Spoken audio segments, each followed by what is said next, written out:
অনেক লং সময় ধরে ইউটিউবে আমি কোনো ভিডিও ছেড়ছি না, আসলে করা হয় না ভিডিও। যাই হোক, তো চলো আজকের এই ভিডিও শুরু করা যাক। আর আজকের এই পুরাতন 14 বছরের যে পুরাতন সাইকেলটা, এটা চলো কোনো রকম নতুন করার চেষ্টা করি। তো এই নিয়ে আজকের ভিডিও। যাই হোক, তো চলো কি একটা অবস্থা।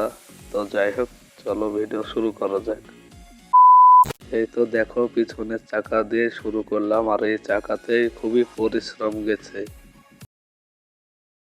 এই তো দেখো, সাইকেলের পিছনের চাকার সব কাজ শেষ, এখন সামনের চাকা নিয়ে লাগা হয়েছে। যাই হোক, সান দিয়ে তোলা হবে, ওই মেশিন দিয়ে রং তোলা হবে, তারপর কেমন অবস্থা দেখো। এই তো দেখো ফাইনাল লুক, এই তো অবস্থা।